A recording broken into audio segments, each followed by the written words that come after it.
Assalamualaikum warahmatullahi wabarakatuh.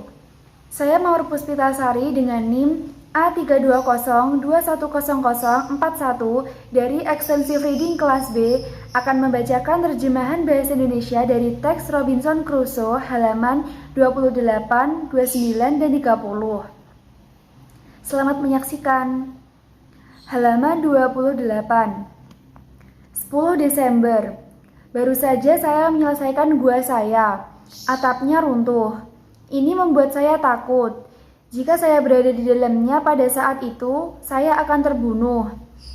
Saya membawa semua tanah yang jatuh dan membangun penyangga satu untuk menahan atap agar tidak jatuh lagi. 17 Desember. Mulai hari ini hingga tanggal 27, saya membangun rak. 20 Desember. Saya membawa semua harta saya ke dalam gua dan membereskan semuanya. 24 Desember. Hujan sepanjang hari dan malam, sehingga saya tidak bisa pergi keluar. 25 Desember. Hujan sepanjang hari. 26 Desember. Tidak ada hujan. Bumi jauh lebih dingin dari sebelumnya. 27 Desember. Saya membunuh seekor kambing muda dan menembak yang lain di kaki. Saya membawa pulang 2 kambing yang terluka dan merawatnya. Itu hidup dan tumbuh jinak. Ia memakan rumput di sekitar rumah saya dan tidak mau pergi. Ini memberi saya ide untuk membiarkan kambing sehingga mereka tumbuh jinak dan memberi saya makanan ketika bubuk mesiu saya habis. 3 Januari hingga 14 April. Saya membangun pagar di sekitar rumah saya. Saya memotong cabang dari pohon dan menanamnya jauh di dalam tanah. Setelah beberapa saat, mereka mulai tumbuh, sehingga pagar saya terlihat seperti sesuatu yang alami. Bagian ketiga, Raja dari Pulau. Suatu hari, saya menemukan di antara barang-barang saya sebuah tas kecil yang dulunya berisi biji-bijian di atas kapal kami. Saya memutuskan untuk menggunakannya untuk menyimpan bedak saya. Jadi saya mengocoknya di dekat batu di luar rumah saya. Tak lama kemudian hujan datang. Sebulan kemudian, saya melihat beberapa tanaman muda tumbuh di sana. Saya sudah lupa semua tentang kantong gandum. Ketika tanaman tumbuh, saya terkejut melihat bahwa beberapa adalah jelai Inggris kami dan yang lainnya adalah nasi.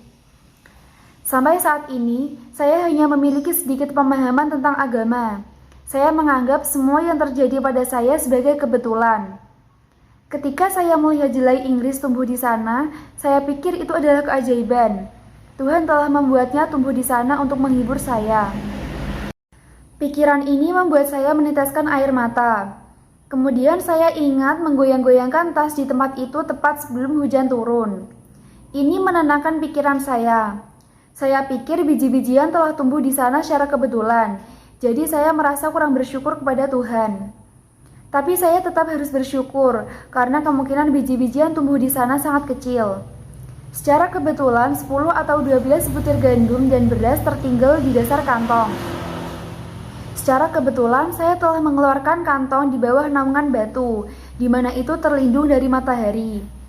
Saya dengan hati-hati menyimpan biji-bijian untuk ditanam lagi, berharap tumbuh cukup untuk memasok saya dengan roti. 16 April. Saya menyelesaikan tangga saya. Dengan ini saya bisa memanjat pagar. Pagar itu sekarang tebal dan tinggi. Dari luar, rumah itu tidak terlihat. Akhirnya saya selamat dari serangan manusia atau binatang. Keesokan harinya, bumi jatuh dari atap gua saya dan bukit di atasnya. Saya pikir gua saya jatuh seperti yang telah terjadi sebelumnya. Saya memanjat pagar karena takut terkubur hidup. Setelah di luar, saya menyadari bahwa itu adalah gempa bumi. Saya takut bukit itu akan menimpa tenda saya dan mengubur semua barang-barang saya. Aku duduk di tanah, merasa sengsara. Angin tertiup dan terjadi badai besar. Itu berlangsung sekitar 3 jam. Saat itu saya duduk di tanah, ketakutan dan sengsara. Tetapi saya tidak pernah memiliki pemikiran keagamaan yang serius. 2 jam kemudian, udara dan laut tenang dan mulai turun hujan. Saya menyadari bahwa badai itu adalah hasil dari gempa bumi dan bahwa gempa bumi sekarang sudah berakhir. Aku masuk dan duduk di tendaku.